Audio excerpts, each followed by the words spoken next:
முக்கியமான ஒரு குழு இலங்கைக்கு விஜயம் செய்திருந்தது. அதாவது போர் முடிஞ்சு ஒரு 2-3 நாளைக்குள் அந்த விஜயம் நடைபெற்றது. அந்த விஜயத்தில் முக்கியமான நபர்களாக அண்டையான் இந்தியாவுடைய தேசிய பாதுகாப்பு ஆலோசகர் திரு M.K. நாராயணன் அவர்களும், அன்றையான் இந்தியாவுடைய வெளிவிவகார செயலாளர் இந்தியாவுடைய தேசிய பாதுகாப்பு ஆலோசகர் திரு சிவசங்கர் மேனன் அவர்களும் அந்த விஜயத்தில் கலந்து கொண்டார்கள். இலங்கைக்கு வந்த பொழுது அவர்கள் தமிழ் தேசிய கூட்டமைப்பையும் சந்தித்தார். தமிழ் தேசிய கூட்டமைப்பை சந்தித்த பொழுது அன்றைக்கு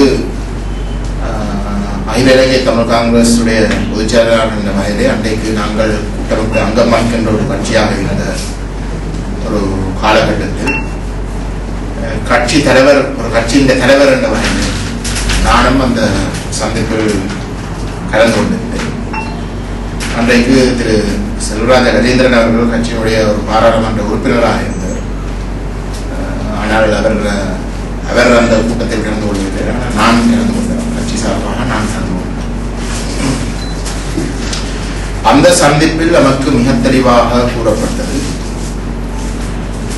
தமிழ் மக்கள் 13ஆம் திருத்தத்தை ஒரு தீர்வாக ஏற்றுக்கொள்ள வேண்டும். அந்த இடத்தில் அந்த கூட்டத்தில் கலந்து கொண்ட தமிழ் தேசிய கூட்டக்கூடிய ஒரு சிலர் அந்த 13ஆம் திருத்தம் சம்பந்தமாக விமர்சனங்களை முன்வைத்து அந்த தீர்வு திட்டம் என்று கூறப்படுகின்ற விடயம் நமக்கு ஒருபோதிலும் தீர்வாக அமைய முடியாது என்ற ஒரு விளக்கத்தை கொடுக்க வருகின்ற பொழுது அண்டையான் இந்தியாவுடைய தேசிய பாதுகாப்பு ஆலோசகர் திரு நாராயணன் அவர்கள் கோவிச்சு பதிலளித்தவர் எப்படி என்றால், தமிழருக்கும் விட இந்தியாவுக்கு தமிழருக்கு எது கூட நல்லம் என்றது தெரியும். அந்த வகையில் 13ஆம் திருத்தத்தை நாம் ஒரு தீர்வாக ஏற்றுக்கொள்ள வேண்டும் என்று நமக்கு மிக தெளிவாகவும் ஆணித்தரமாகவும் கூறப்பட்டது. நம்மை பொறுத்தவரையில் இது ஒரு மிக முக்கியமான ஒரு எங்களுடைய தமிழ் இனத்துடைய சரித்திரத்தில் நான் நேரடியாக அதில் பங்கு பெற்றவர் என்று வகையில் அந்த சந்திப்புக்கு பிற்பாடு தமிழ் அரசியலில் அடிப்படையான மாற்றம், தமிழ் தேசியவாதத்திலிருந்து தமிழ் தேசியவாதமும் தமிழ் தேசமும் தமிழ் மக்களும் அரசியல் ரீதியாக 65 வருடங்களாக வந்த ஒரு பாதையில் இருந்து ஒரு அடிப்படையான ஒரு மாற்றம் ஏற்பட்டிருக்கின்ற ஒரு நிலை. அந்த மாற்றங்களுக்கு என்ன காரணம், உண்மையிலே என்ன அதன் பின்னணி என்ற விடயங்களை மிக தெளிவாக பதிவு செய்கின்ற நோக்கத்தோடு தான் நான் இந்த முக்கியமான சம்பவம் சம்பந்தமாக உத்தியோகபூர்வமாக வெளிப்படுத்த வேண்டிய ஒரு சூழலுக்கு தள்ளப்பட்டிருக்கிறேன். அரசியல் சரித்திரத்தில் பதிவு செய்யப்பட வேண்டிய விடயம் அந்த பின்னணியில் தான் 2009ஆம் ஆண்டு போர் முடிவுக்கு வந்ததுக்கு பிற்பாடு தமிழ் தேசிய அரசியலில் நடைபெற்றுக் கொண்டு இருக்கின்ற குத்துக்கரணங்களும் குழப்பங்களுக்கும் முக்கிய காரணமாக இருக்கின்றது.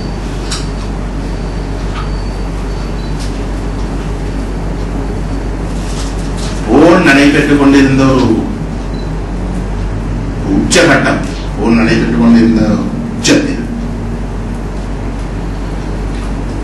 தமிழ் தேசிய மக்கள் முன்னணியுடைய பொதுச் செயலாளர்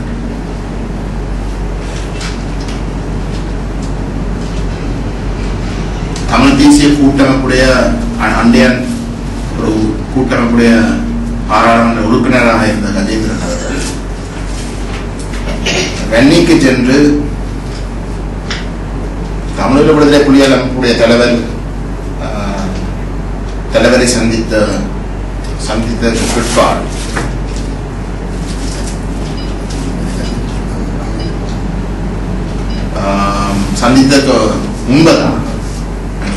சந்தித்ததற்கு முன்பதாக திரு சம்பந்தன் அவர்களிடம் ஒரு மிக தெளிவான ஒரு வேண்டுகோளை விடுத்திருந்தார். அன்றைக்கு அன்றைய சூழலை நீங்கள் சரியாக விளங்கிக் கொள்ளணும்னு நினைக்கிறேன். நவம்பர் 2008 அக்டோபர் முன்பாவதி ரெண்டாயிரத்திலையும் போர் உச்சகட்டத்தை அடைந்திருந்த காலகட்டம். தமிழ் மக்கள் கொத்து கொத்தாக செத்துக் கொண்டிருந்த ஒரு காலகட்டம். அப்பொழுது திரு கஜேந்திரன் அவர்கள் திரு சம்பந்தன் அவர்களிடம் பாராளுமன்ற கட்டடத்தில் ஒரு வேண்டுகோள் ஒன்று விடுத்திருந்தார். ஐயா, நீங்கள் மனமிட்டால் மட்டும்தான் இந்த போரை நிப்பாட்டலாம். நீங்கள் தமிழ் மக்களுடைய சுயநிர்ணய உரிமையை விட்டுக் கொடுக்காத வகையில் மிகவும் உறுதியாகவும் நீங்கள் வலியுறுத்த வேண்டும். வலியுறுத்துவது மட்டுமல்ல, இன்றைக்கு ஒரு போர் ஊடாக ஒரு யுத்தம் ஊடாக ஒரு யுத்த தீர்வொன்றை நீங்கள் தமிழ் மக்களுக்கு வழங்கினாலும், அதாவது சர்வதேசம் அதுக்கு ஆதரவு தந்து வழங்கினாலும், தமிழீழ விடுதலை புலிகள் அமைப்பை நீங்கள் தோற்கடித்து அவர்களை அழித்தாலும் கூட தமிழ் மக்களுடைய அடிப்படை அரசியல் கோட்பாடுகளில் எந்த விதமான மாற்றமும் இருக்க முடியாது என்ற ஒரு தெளிவான செய்தியை நீங்கள் முன்வைத்தால் மட்டும்தான் இந்த போரை நிப்பாட்டுவதற்கு சர்வதேச சமூகம் ஒரு தீர்க்கமான முடிவை எடுக்கும். இயக்கத்தை இந்த படத்தில் இருந்து அகற்றினாலும் கூட தமிழ் மக்கள் மிகவும் உறுதியாக இருப்பார்கள் என்ற ஒரு நிலைப்பாட்டை நாங்கள் கொடுத்தால் மட்டும்தான் இயக்கத்தை அழிக்கிறது மட்டுமல்ல, தமிழ் இனத்தையே அழிக்கிற அளவுக்கு இந்த உலகம் துணை போகாது. அதுக்கு நீங்கள் ஒரு மிக முக்கியமான ஒரு நபர். நீங்கள் மனம் விட்டு நீங்கள் இந்த விடயங்களை அணுக வேண்டும் என்று கேட்டுக்கொண்டார். அதற்கு பதிலாக திரு சம்பந்தன் அவர்கள் கஜேந்திரன் அவர்களுக்கு கூறியிருந்தார். இந்த விடயங்கள் திரு மன்னாராயருடைய கடந்த மாதம் 11ஆம் தேதி நடைபெற்ற பொழுது இந்த விடயங்கள் எல்லாம் வெளிப்படையாக நாங்கள் கூறியிருந்தோம். இது ரகசியங்கள் இல்லை. ஆனால் பாமர மக்களுக்கும் ஏனைய தமிழ் மக்களுக்கும் இந்த விடயங்கள் தெரியாமல் இருந்திருக்கலாம். அந்த வகையில் தான் நாங்கள் இதை இந்த காலகட்டத்தில் பதிவு செய்ய வேண்டும் என்ற நோக்கத்தோடு நாங்கள் இந்த விடயங்களை கூறுகின்றோம். ஆகவே கஜேந்திரன் அவர்கள் அதை சம்பந்தன் அவர்களிடம் கேட்டுக்கொண்ட பொழுது சம்பந்தன் அவர்கள் கொடுத்த பதில் என்னவென்றால், கஜன்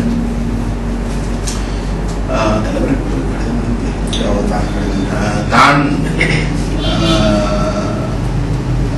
தலைவர் பிரபாகரன் அவர்களிடம் ஒரு கடிதம் ஒன்றை அனுப்பியிருந்ததாகும். இந்தியா தங்களுக்கு கூறியிருக்கின்றது, சமஷ்டி அடிப்படையில், ஆஸ்லோ அடிப்படையில், அதாவது சமஷ்டியின் அடிப்படையில் ஒரு தீர்வுக்கு தமிழீழ விடுதலை புலிகள் இயக்கம் இணங்க தயார் என்றால், அதே சமயம் அந்த தீர்வை தமிழ் தேசிய கூட்டமைப்பு ஊடாக முன்வைப்பதற்கு இணங்கினார் என்றால், உடனடியாக ஒரு போர் நிறுத்தத்தை ஏற்படுத்தி இந்த வடகிழக்கு இணைந்த ஒரு தீர்வை தாங்கள் பெற்றுக் கொடுக்க தயார் என்று இந்தியா தனக்கு கூறியிருந்ததாகவும், ஆனால் அந்த கருத்துக்கு தமிழக விடுதலை புலிகளுடைய தலைவர் பிரபாகரன் அவர்கள் எந்த விதமான பதிலையும் எனக்கு இதுவரைக்கும் அனுப்ப இல்லை என்பது கஜேந்திரன் அவர்களுக்கு சம்பந்தன் அவர்களுக்கு திட்டவட்டமாக கூறியிருந்தார்.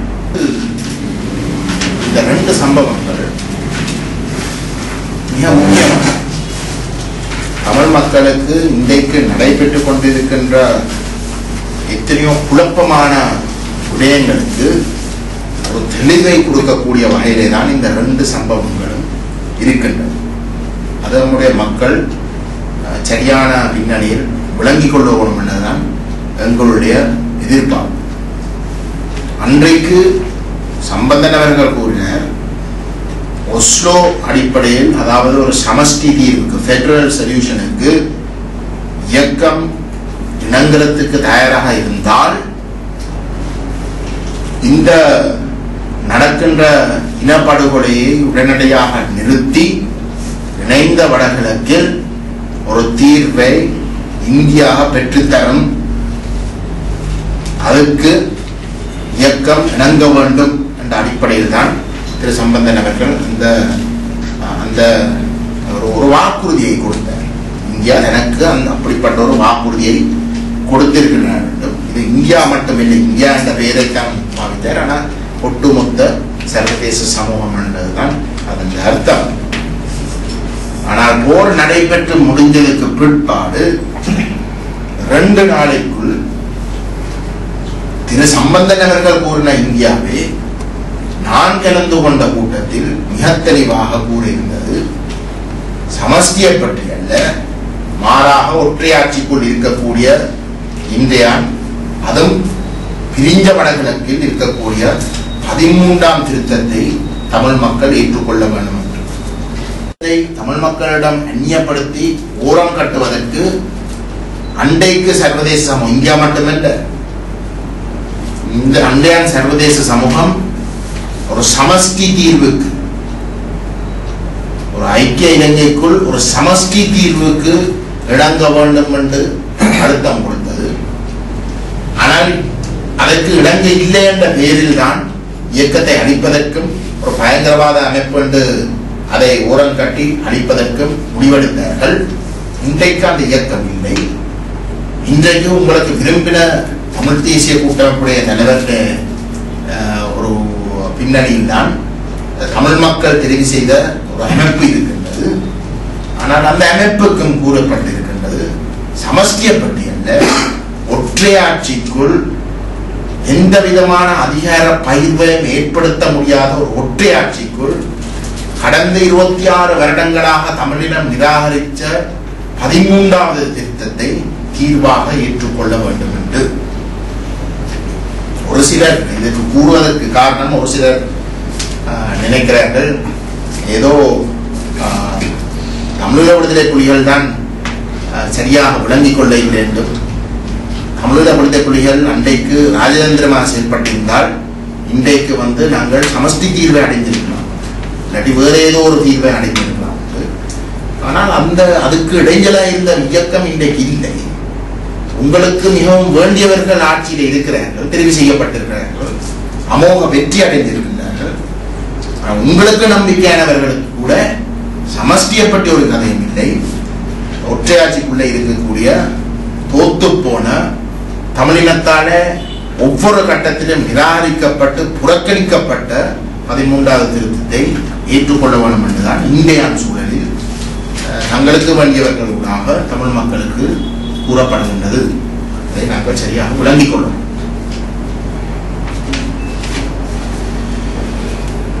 இந்த உண்மைகளை இன்னும் கொஞ்சம் கூட தெளிவுபடுத்துகிற நோக்கத்தோடு உங்களுக்கு நான் ஒரு ஆங்கிலத்தில் எழுதப்பட்ட ஒரு கடிதம் ஒன்றை உங்களுக்கு கொடுத்திருக்கின்றேன். அந்த கடிதம் அன்றைக்கு தமிழர் விடுதலை கூட்டணி, இது அந்த கடிதம் 28ஆம் தேதி அக்டோபர் மாதம் 87ஆம் ஆண்டு, அதாவது இந்தியா இலங்கை ஒப்பந்தம் கைச்சாத்திரப்பட்டு 13ஆம் திருத்தம், அரசியலமைப்புக்கான 13ஆம் திருத்தம் ஒரு பில்லாக பாராளுமன்றத்தில் சமர்ப்பிக்கப்பட்டிருந்த நிலையிலும், அதே சமயம் மாகாண சபைகளுக்கான சட்டமும் ஒரு பில் என்ற வகையில் பாராளுமன்றத்தில் சமர்ப்பிக்கப்பட்ட ஒரு நிலையில், ஆனால் அது அமுல்படுத்தவில்லை. அதை அவர்கள் ஒரு சட்டமாக வந்து வாக்கெடுத்து அதை உறுதிப்படுத்தவில்லை. அதுக்கிடை அந்த இடைக்காலத்தில் எழுதப்பட்ட ஒரு கடிதம். அந்த கடிதம் இந்தியாவுடைய அன்றைய பிரதமர் திரு ராஜீவ் காந்தி அவர்களிடம் தமிழர் விடுதலை கூட்டணியுடைய மிக மூத்த தலைவர்கள், அதாவது தமிழர் விடுதலை கூட்டணியுடைய தலைவர் திரு மு. சிவசிதம்பரம் அவர்களாலும்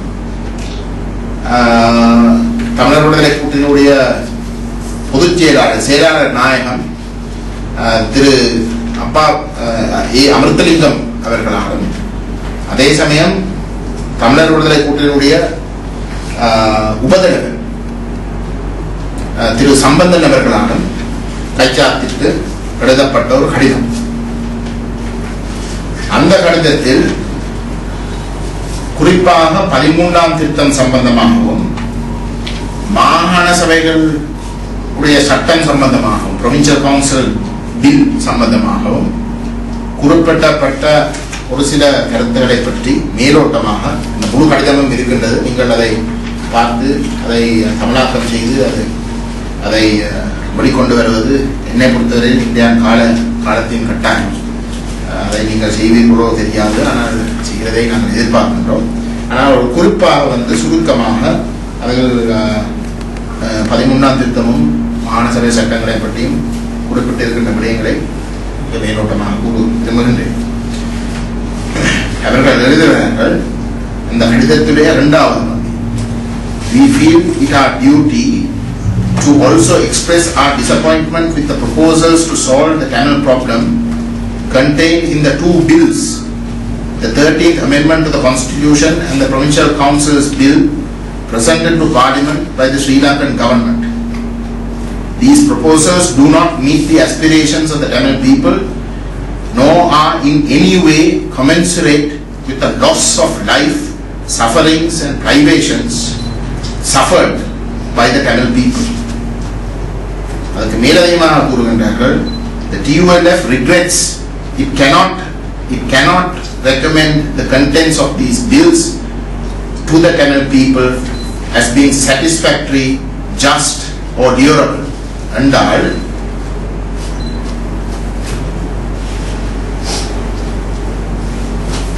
we feel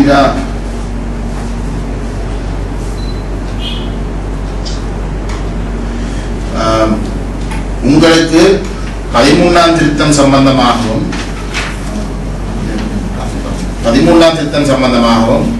மாகாண சபைகள் சட்டம் சம்பந்தமாகவும் எங்களுடைய டிசப்பாயின்ட்மெண்ட், எங்களுடைய ஏமாற்றத்தை தமிழ் மக்களுடைய தீர்வுக்கு, தமிழ் மக்களுடைய அரசியல் பிரச்சனைக்கான தீர்வு சம்பந்தமாக எங்களுடைய ஏமாற்றத்தை பதிவு செய்ய விரும்புகின்றோம், சுட்டிக்காட்ட விரும்புகின்றோம். இந்த சட்டங்கள் இல்லாட்டி ஆலோசனைகள் தமிழ் மக்களுடைய அரசியல் அபிலாஷைகளை பூர்த்தி செய்யாதவையும் மட்டுமல்ல, தமிழ் மக்களுடைய இழப்புகள் 87ஆம் ஆண்டு சொல்லப்படுகின்ற விடயம், அன்றைக்கு கூட தமிழ் மக்கள் சந்தித்திருக்கின்ற இழப்புகளுக்கு இது ஒரு என்ன சொல்ற கமென்சுரேட், அதுக்கு ஏதோ ஒரு வகையில வந்து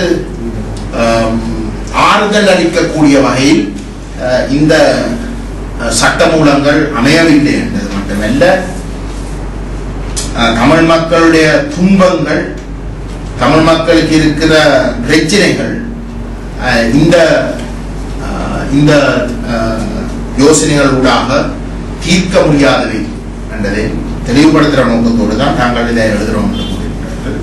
அதே சமயம் தமிழர் விடுதலை கூட்டணி துரதிர்ஷ்டவசமாக இல்லாட்டி கவலையோடு உங்களுக்கு அறிய தருகின்றோம், நாங்கள் இந்த சட்டங்களை எங்களுடைய மக்களுக்கு திருப்தி அளிக்கக்கூடியதோ அல்லது ஒரு நீதியானதோ இல்லாட்டி நிலைத்திருக்கக்கூடிய ஒரு விடயமாகவோ நம்முடைய மக்களுக்கு ஏற்றுக்கொள்ளக்கூடிய சொல்லி நாங்கள் நம்முடைய மக்களுக்கு ஆலோசிக்க முடியாது என்பதை தெளிவுபடுத்து. இந்த கடிதம் ஒரு நீண்ட கடிதம். அதில் இன்னொரு இடத்தில் குறிப்பிடுகின்றார்கள், விசேஷமாக காணி அதிகாரங்களை இன்றைக்கு எங்களுக்கு கூறுகின்றார்கள் 13ஆம் திருத்தத்தில் காணி அதிகாரங்கள் குறிப்பிடப்பட்டு இருக்கின்றது, அதை அமுல்படுத்த வேண்டும் என்று கூறுகின்றார். அமுல்படுத்தினால் என விஷயங்கள் தீர்க்கப்படும் என்று கூறுகின்றார். அப்ப இன்றைக்கு பிரிஞ்ச வடகிழக்கு, அன்றைக்கு இணைந்த வடகிழக்கு, பிரிஞ்ச வடகிழக்கில் காணி அதிகாரங்கள் அன்றைக்கு கொண்டு வந்த சட்டத்தின் காணி அதிகாரங்கள் சம்பந்தமாக இன்றைக்கு அமுல்படுத்தினால் கன விஷயங்களை நாங்கள் அடையலாம் என்று கூறுகின்ற விடயங்கள் சம்பந்தமாக அன்றைக்கு தமிழர் விடுதலை கூட்டணியுடைய மூத்த தலைவர்கள் சம்பந்தன் உட்பட சொல்லப்பட்ட கருத்து இதுதான். காணி அதிகாரங்கள் சம்பந்தமாக சரியா அது சம்பந்தமாக ஒரு பெருமதி இல்லாத ஒரு விடயமாக இந்த சட்ட மூலங்கள் அப்படிப்பட்ட ஒரு நிலைமையை உருவாக்கி இருக்கின்றது. மத்திய அரசுடைய ஆதிக்கம் இல்லாமல் அரசு காணி சம்பந்தமாக மாகாண சபைகளுக்கு எந்த விதமான செயற்பாடையும் எடுக்க முடியாது என்பதையும் இது சுட்டிக்காட்டுகின்றது என்று ஒரு இடத்தில் குறிப்பிட்டிருக்கிறது. இறுதி கட்டமாக அவர்கள் இதை கூறுகின்றனர் இந்த சட்டமூலங்கள் சம்பந்தமாக. In view of the above, we earnestly request you to ask President Jayawardena not to proceed with the two bills in Parliament in the present form till the matters referred to herein are discussed and resolved to the satisfaction of the Tamil people. அது bills என்ற வகையில் ஒரு விவாதம் நடத்தி பாராளுமன்றத்தில் அந்த விவாதத்துக்கு பிற்பாடு ஒரு யோசனைகள் சட்டபூர்வமாக ஏற்றுக்கொள்ளப்படுற வரைக்கும் அது பில் என்று தான் குறிப்பிடுவார்கள். ஆகவே இந்த பில்லாக சமர்ப்பிக்கப்பட்டிருக்கின்ற 13வது திருத்தத்தையும் மாகாண சபைக்கான சட்டத்தையும் தயவு செய்து முன்னுக்கு போறதுக்கு நீங்கள் இடமளிக்காதீர்கள். நாங்கள் குறிப்பிடப்பட்டு இருக்கின்ற இந்த விடயங்கள் அனைத்தும் கருத்துகளும் உள்வாங்கப்பட்டதுக்கு பிற்பாடுதான் இது சம்பந்தமாக முன்னுக்கு போறதுக்கு நீங்கள் அனுமதிக்க வேண்டும். அது வரைக்கும் இதை தடுத்து நிப்பாட்டுங்கோ. இதே ஒரு சட்ட மூலமாக அதாவது ஒரு அரசியலமைப்புக்கான ஒரு திருத்தமாகவும் மாகாண சபை சட்டத்தையும் நிறைவேற்றத்துக்கு சட்டமாக கொண்டு வர விடாதீங்கோ என்ற அளவுக்கு அன்றைக்கு குறிப்பிடப்பட்டிருக்கிறது. இதுதான் பின்னணி. மாகாண சபைகளை ஒரு ஆரம்ப புள்ளியாக பாவிக்கலாம் என்றும் இதை நாங்கள் நிராகரிக்க கூடாது என்றும்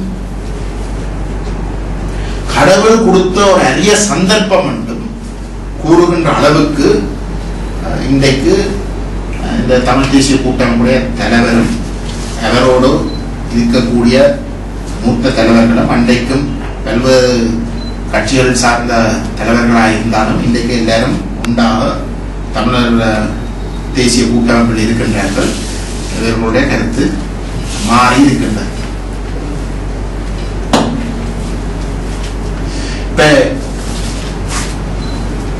எங்களை பொறுத்தவரை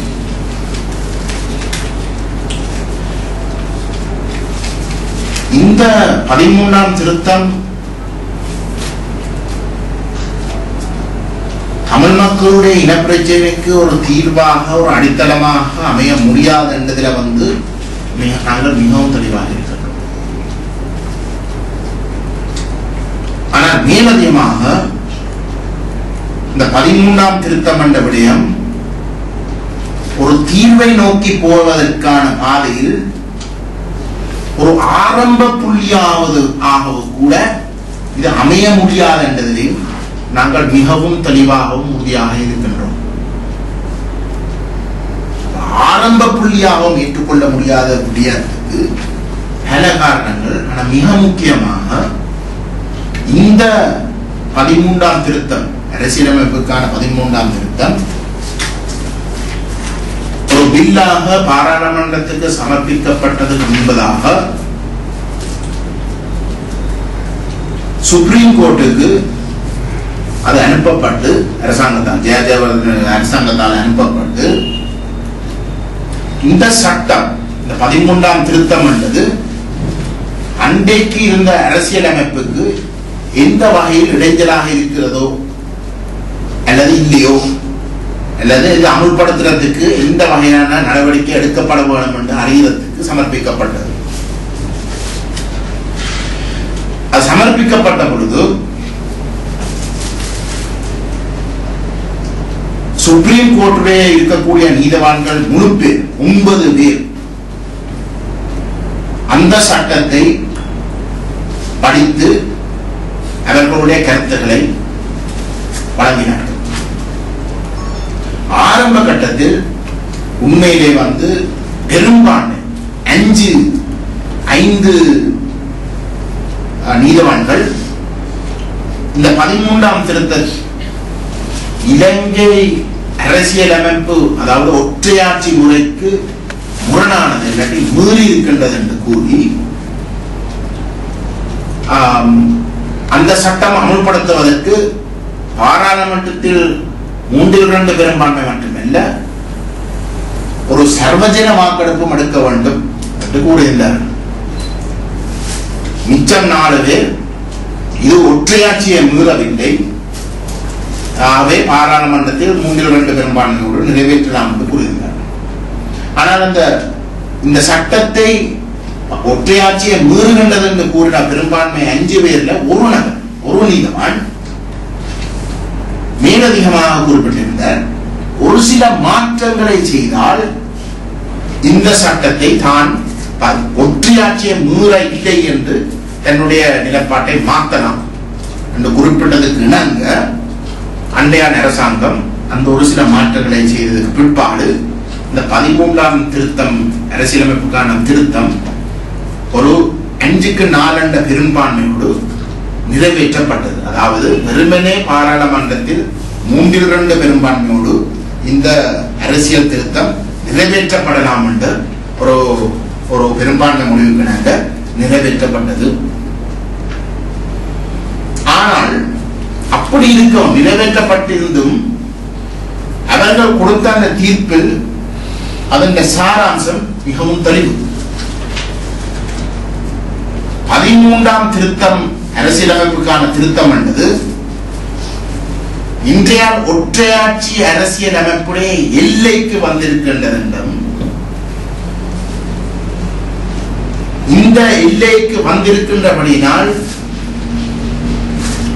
இந்த 13ஆம் திருத்தத்தை பலப்படுத்தினால்,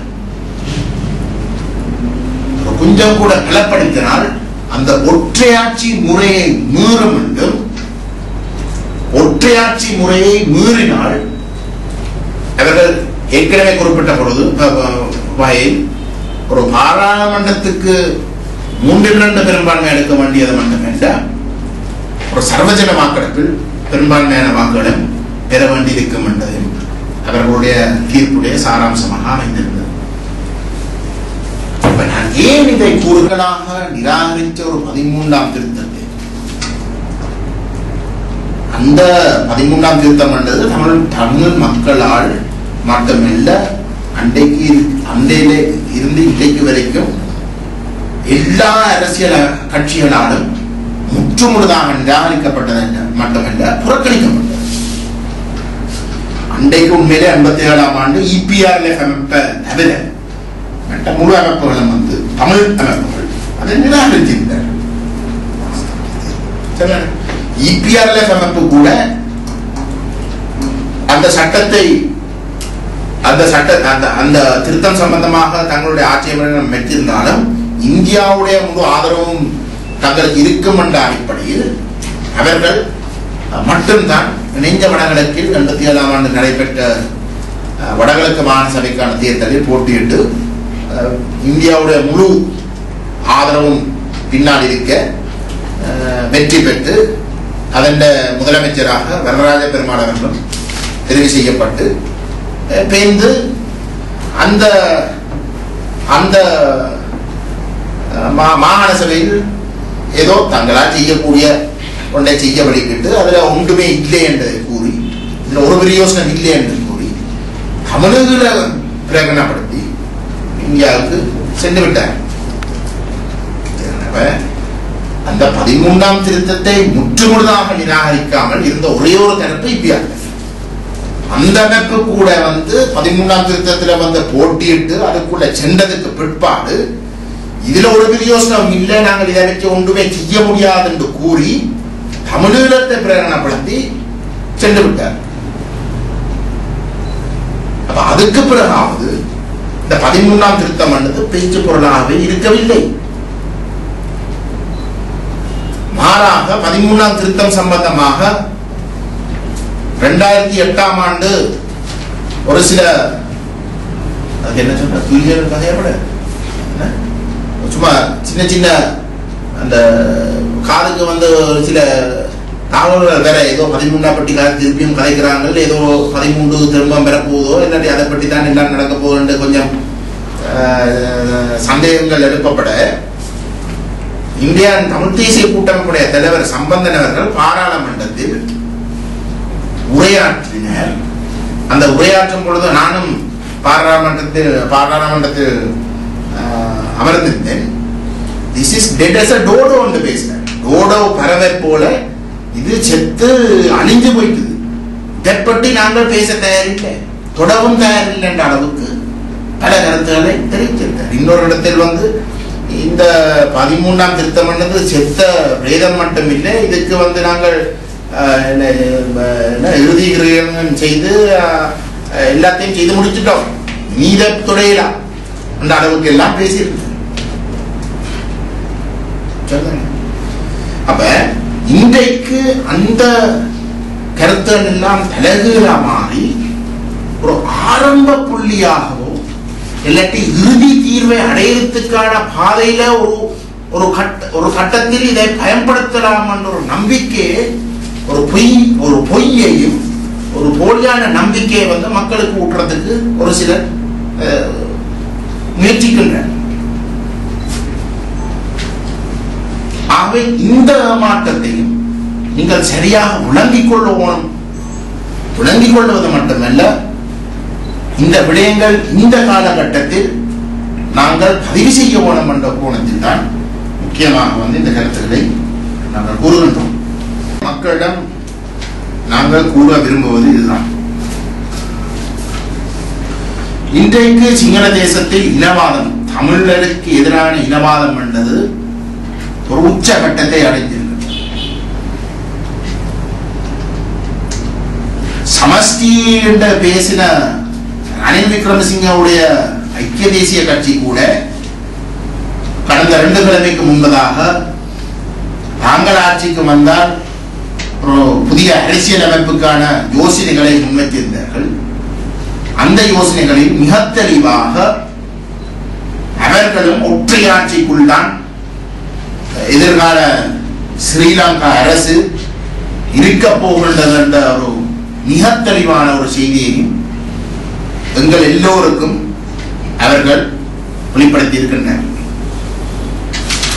அவை சிங்கள தேசத்துடைய தமிழருக்கு எதிரான இனவாதம் என்றது ஒரு உச்ச கட்டத்தில் இருக்கின்றது.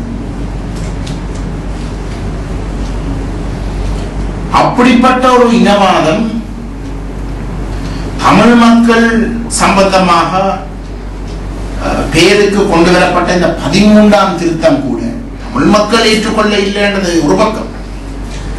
ஆனால் இந்த 13ஆம் திருத்தம் நீக்கப்பட வேண்டும், இல்லாட்டி ஏதோ போலீஸ் காணி அதிகாரங்கள் பறிக்கப்பட வேண்டும் என்று கூறிக்கொண்டு வருகின்றனர். நம்முடைய மக்களிடம் நாங்கள் வேர்ந்து கொள்வது என்னவென்றால், சிங்கள தேசத்தில் இனவாதம் ஒரு உச்சகட்டத்தில் இருக்கின்றபடினால் அவர்கள் ஏதோ 13ஆம் திருத்தத்தை நீக்க வேண்டும், இதை இல்லாமல் செய்ய வேண்டும் என்று கூறுகின்றபடினால் தமிழ் மக்கள் நினைக்க கூடாது சிங்கள இனவாதம் அதை விரும்பவில்லை என்றால் ஏதோ அதில் தமிழருக்காக எதுவும் இருக்கு என்று நினைக்கக்கூடாது, அந்த முடிவுக்கு வரக்கூடாது. நாங்கள் எங்களுடைய இருப்பை பாதுகாத்துக் கொள்வதற்கு வேறு தரப்புகள் கூறுகின்ற கருத்துக்களை வைத்துக் கொண்டு முடிவுகளை எடுக்கிறதை விட்டு நாங்களாகவே நேரடியாக 13ஆம் திருத்தம் சம்பந்தமாக முடிவெடுக்க வேண்டும். 13ஆம் திருத்தம் சம்பந்தமாக நாங்கள் படித்து சரியாக விளங்கிக் கொண்டு நாங்கள் முடிவை எடுக்க வேண்டுமே தவிர ரியாக்ட் பண்ணி கொண்டு வேறொரு தரப்பு ஒன்றை செய்வதற்காக நாங்கள் அதுக்கு பதிலாக நடந்து கொண்டு ஒரு எதிர்வினையாக நாங்கள் செயல்பட்டு கொண்டோ கருத்து தெரிவித்துக் கொண்டு நாங்கள் போக வழிவிட்டால் இறுதியில நாங்கள் தான் ஏமாற்றப்பட போறோம். இதுல இன்னொரு நல்ல உதாரணம் தான். நாங்கள் இந்த கருத்துக்களை இன்றைக்கு இந்த முக்கியமான காலகட்டத்தில் நாங்கள் தெரிவித்துக் கொண்டு வருகின்றோம். அந்த விளக்கத்தை, அந்த ஆழமான விளக்கத்தையும் தெளிவையும் நம்முடைய மக்களுக்கு கொடுப்பதற்கு ஊடகங்களுக்கு ஒரு பொறுப்பு இருக்கிறது மட்டுமல்ல, ஆனால் இன்றைக்கு தமிழ் புத்திஜீவிகளுக்கும் ஒரு பாரிய கடமை இருக்கின்றது. அறிவியல் சமூகத்துக்கு ஒரு பாரிய கடமை இருக்கின்றது.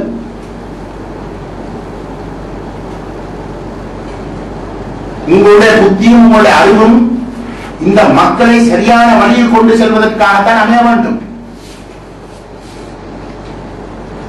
இந்த மக்கள் உங்களை நம்பி இருக்கின்றனர். நீங்களும் இந்த உண்மைகளை சரியாக விளங்கிக் கொண்டு, அந்த பின்னணிகளை சரியாக விளங்கிக் கொண்டு ஒரு ஆக்கப்பூர்வமான ஒரு செயல்பாட்டில் இந்த இனத்துடைய எதிர்காலம் சம்பந்தமாக நீங்கள் செயல்பட தொடங்க வேண்டும். அது மிக முக்கியம்.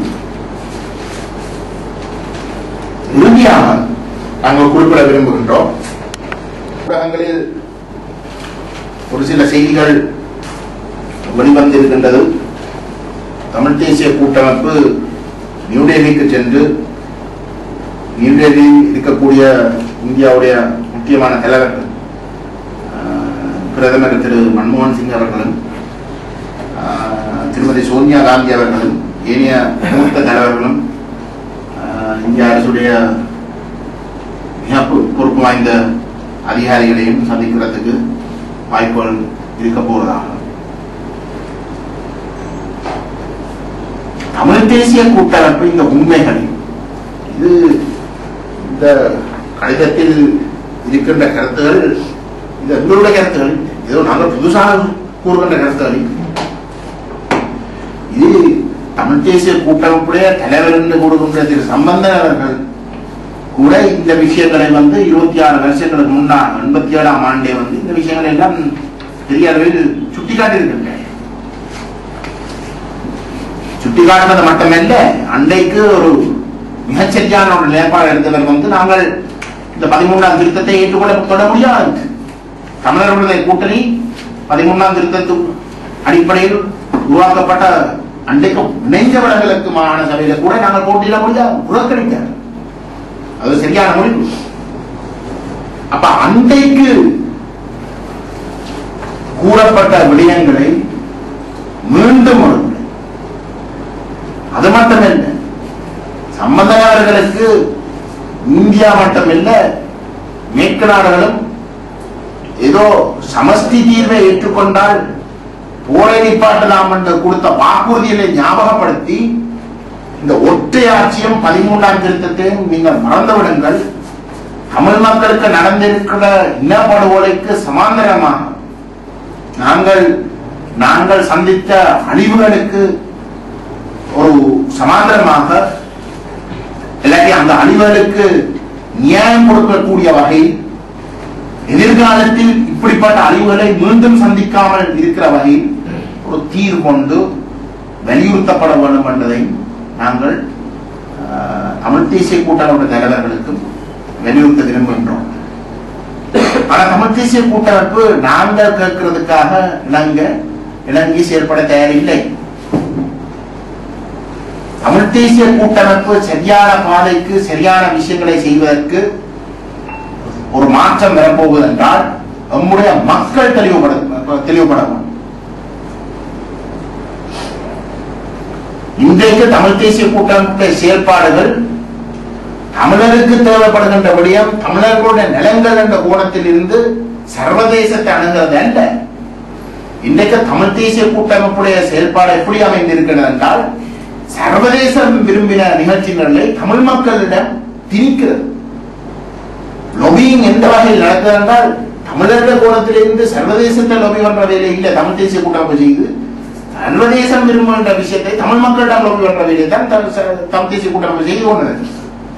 அப்படிப்பட்ட மோசமான செயல்பாட்டில் இருந்து விடுபட்டு இந்த இனத்துக்கு மிக முக்கியமான ஒரு காலகட்டத்தில் ஒரு நியாயம் ஏற்படுத்தக்கூடிய வகையிலும் எங்களுடைய தேசத்தை அளிக்கின்ற செயல்பாட்டுக்கு முற்றுப்புள்ளி வைக்கக்கூடிய வகையிலும் தமிழ் தேசத்தை அங்கீகரிக்கின்ற தமிழ் தேசத்துடைய தனித்துவமான இளமையை அங்கீகரிக்கின்றது ஒரு தீர்வாக நாங்கள் பெற்றுக்கொள்ள வேண்டும்.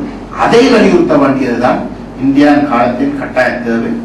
அதை தமிழ் தேசிய கூட்டமைப்பு தலைவர்கள் செய்வதற்கு நம்முடைய மக்கள் அழுத்தம் கொடுக்க தொடங்க வேண்டும். அது மட்டும்தான் அவர்களை சரியான பாதைக்கு கொண்டு செல்லும் என்று கேட்டுக்கொண்டு உங்களுடைய கேள்விகளுக்கு நாங்கள் கடந்த 26 வருஷமா ஒரு தெளிவான ஒரு பாதையில அதுல இருந்து ஒரு மாற்றத்தை ஏற்படுத்தி போட்டு அதன் இயக்கம் இந்த படத்திலிருந்து அகற்றப்பட்டதுக்கு பிறகு அதில் ஒரு மாற்றம் ஏற்படுத்தி நாங்கள் இந்த வந்த பாதையை மீறுகின்ற வகையிலோ இல்லாட்டி நிராகரிக்கிற வகையிலோ நாங்கள் சென்றால் இது நாங்கள் அதுக்கு பிறகு சொல்லிடா இதை நாங்கள் வந்த பாதையில நாங்கள் இன்னும் போறதுக்கு விரும்புகிறோம். எதிர்காலத்துக்கு நாங்கள் அதை சொல்லிடலாம். அதெல்லாம் வந்ததுக்கு பிறகுதான் நீங்கள் இந்த முடிவு எடுங்க, எல்லாத்தையும் கைவிட்டு போட போறது. அப்ப நீங்கள் அதை செய்து இவ்வளவு காலம் வந்ததுக்கு பிறகு நீங்கள் அதை மாத்தலாம். இந்த முடிவை நீங்கள் எடுத்துறீங்கன்னா பின்னர் உங்களை முக்கியம். அந்த வகையில தமிழ் தேசிய மக்கள் முன்னணி இந்த 13ஆம் திருத்த மண்டல எந்த விதமான அங்கீகாரத்தை கொடுக்க தயாரில்லை. ஆகவே நாங்கள் போட்டியிட தயாரில்லை. நாங்கள் அதில் மிகவும் தெளிவாக இருக்கிறோம். ஆனால் இதை ஒரு ஆரம்ப புள்ளியாக பாவிக்க முடியாது, இதை ஒரு இடைக்கால தீர்வாக பாவிக்க முடியாது, இது ஒரு இறுதி தீர்வாக பாவிக்க முடியாது. 13ஆம் திருத்த மண்டலை நாங்க பேச்சுக்கே ஒரு தீர்வு சம்பந்தப்பட்ட விஷயத்துல அரசியல் தீர்வு சம்பந்தப்பட்ட பேச்சுக்கே இடமில்லை. ஆனால் விளையாட இப்ப உங்களுக்கு மக்கள் அங்கீகாரம் உங்களோட பக்கம் இருக்கு என்றது ஒரே ஒரு காரணம் தான் தேர்தலில் போட்டியிடுறாங்க. இல்லாட்டி பிள்ளையான திறப்புகள் இதுல வெண்டெடுத்து இதுல இதோடு இருக்கின்ற ஒரு பொய்யை காட்டுறதை தடுக்கிறதுக்கு சரி போட்டியிடுறதுக்கு நீங்கள் நேரடியாக போட்டியிடுங்க. மக்கள் ஆதரவு உங்கள்ட்ட பக்கம் இருக்குன்னா நீங்கள் தமிழ் தேசிய மக்கள் முன்னின்ற பேர்ல தான் நான் கண்டெஸ்ட் பண்ணி நான் அதை நிரூபிக்க வேண்டிய தேவை. நீங்கள் அந்த அங்கீகாரத்தை கொடுக்காம நீங்கள் ஒரு சுயேட்சை கொடுக்கிற இறக்கி நீங்கள் கூறுகின்ற புத்திஜீவிகள் வேணும்னா யாருன்னா நீங்கள் போட்டு அந்த சுயேட்சை குழுவை வெள்ள பண்றதுக்கான வேலை திட்டத்தை செய்யலாம். அது செய்வதன் ஊடாக நீங்கள் உங்களுக்கு இருக்கக்கூடிய செல்வாக்கை உலகத்துக்கு காட்டலாம், நிரூபிக்கலாம். அப்ப அதுகள் செய்யாமல் கட்சியின் பேரில் தான் கேட்கணும் என்ற அடிப்படையில தமிழ் தேசிய கூட்டமைப்பு தான் அதை கூட இறுக்கமாயிருக்கு. அதே சம்பந்தமா தான் நாங்கள் இந்த கருத்துக்களை தெரிவிப்போம். வேறொரு தரப்பு சம்பந்தமா இல்லை, தேசியம் என்று பேசிக்கொண்டு போற ஒரு தரப்பு நாங்களுமே வைப்போம். நாங்கள் என்ன சொல்றோம்னா நீங்கள் 26 வருஷமா நீங்கள் தெளிவான ஒரு நிலைப்பாட்டை நீங்கள் அதெல்லாம் தினத்துல மாத்தினதுக்கு பிறகு நீங்கள் வீழ்ந்து அது நீங்கள் போடிக்கிற பாதை தோத்து போற நேரத்தில் நீங்க திரும்ப இல்லை நான் பழைய பாதைக்கு போறேன்னு மாட்டேன். இந்த தேவையில்லாத பிரச்சனை வராமல் பண்றதுக்காக நாங்கள் இந்த கருத்துக்களை கூறியிருக்கிறோம். ஆனால் நீங்கள் மிக தெளிவாக இந்த கருத்துக்களை கூறாமல் நீங்கள் இந்த மக்களுக்கு வந்து இந்த 13 ஆரம்ப புள்ளியாக ஏற்றுக்கொள்ள முடியாது, ஒரு இடைக்கால தீர்வாக ஏற்றுக்கொள்ள முடியாது, இறுதி தீர்வாக ஏற்றுக்கொள்ள முடியாது. இந்த அடிப்படையில வந்து நாங்கள் தீர்வு சம்பந்தமாக 13ஆம் திருத்தத்தை நாங்கள் பார்க்கவே தயார் இல்லை என்று நீங்கள் கூறாமல் நீங்கள் செயல்படுவது இந்த இனத்துக்கு செய்ய போகின்ற மிகப்பெரிய ஒரு ஒரு என்ன பொறுத்தவரை ஒரு துரோகமாக தான் நான் பார்க்கிறேன். இறுதி தீர்வு கொண்ட தயாரிக்கிறது இல்லை, ஒரு புது வேலை திட்டமும் தமிழ் தேசிய அவை ஒன்று விளம்பர சம்பந்தமாக அதுக்கான உருவாக்குறது சம்பந்தமாக ஒரு யோசனை இருக்கிறது. அதோட வந்து அடிப்படை தீர்வு சம்பந்தமாகவும் ஒரு இணக்கப்பாடை ஏற்படுத்துகிற நோக்கமும் இருக்கிறது. அந்த இடத்தில் தான் நாங்கள் மாநசபையில வந்து எப்படி அணுக போறோம் என்ற விஷயங்கள் சம்பந்தம் அதுல தான் நாங்கள் குறிப்பிட்டிருந்தோம். ஒரு அடிப்படை கொள்கை சம்பந்தமாக ஒரு இணக்கப்பாடு இல்லாமல் கொள்கை சும்மா தத்துவங்கள் மட்டுமில்லை, தத்துவங்களை நீங்கள் ஏற்றுக்கொண்டாலும் வந்து என்னென்ன அந்த அடிப்படையில் தத்துவங்களின் அடிப்படையில் என்னென்ன விஷயங்கள் நீங்கள் தொடக்கூடாது, எந்தெந்த பாதைக்குள்ள நீங்கள் போய் தமிழ் மக்களை கொண்டு போகக்கூடாத விஷயங்களை வந்து விளங்கப்படுத்த வேண்டும் என்றால் வெறுமனே தேசம் சுய நிர்ணயம் தாயகம் என்று சொன்ன விஷயங்கள் வந்து கொஞ்சம் அரசியல்ல ஊரின ஆக்களுக்கும் ஒரு சரியான ஒரு ஆழமான அறிவு இருக்கிற ஆக்களுக்கும் வந்து அந்த விளக்கங்கள் தெரியும். பாமர மக்களுக்கு அந்த தேசத்தை ஏற்றுக்கொண்டு இளமையை ஏற்றுக்கொண்டு சுய நிர்ணயத்தை ஏற்றுக்கொண்டால் வந்து என்னென்ன விஷயங்கள் செய்யக்கூடாதுன்னு தெரியும், அந்த விளக்கங்கள் தெரியும். அப்ப எங்கட கூட்டமைப்புக்கு எதிராக இருக்கிற குற்றச்சாட்டே நீங்கள் பேருக்கு வந்து தேசம் என்று கதைக்கிறீர்கள், ஆனால் செயலில் வந்து முழுமையா அதை இல்லாமல் செய்கிற ஒரு பாதையில தான் போறீர்கள். இது சம்பந்தமாக எங்களுக்கு இடையில ஒரு நக்கப்பாடு அத்தியாவசியம் கேட்டதுக்கு நாங்கள் ஒரு சில பேச்சுவார்த்தைகள் நடைபெற்றோம். 13ஆம் தேதி வந்து மே மாதம் 13ஆம் தேதி என்னுடைய யாழ்ப்பாணத்தில் என்னுடைய இல்லத்தில் அந்த குழு சந்தித்தது. அதே போன்று 18ஆம் தேதி மே 18ஆம் தேதி கொழும்பில் அந்த குழு சந்தித்தது. அந்த இடத்தில் நாங்கள் பேசியிருந்தோம். தமிழ் தேசிய மக்கள் முன்னே பொறுத்தவரையில் தமிழ் தேசிய கூட்டமைப்பு மாகாண சபையில வந்து கூட்டமைப்பு பேர்ல கட்டாயம் கேட்கணும்ன்றதான் நாங்கள் கேட்கிறோம்.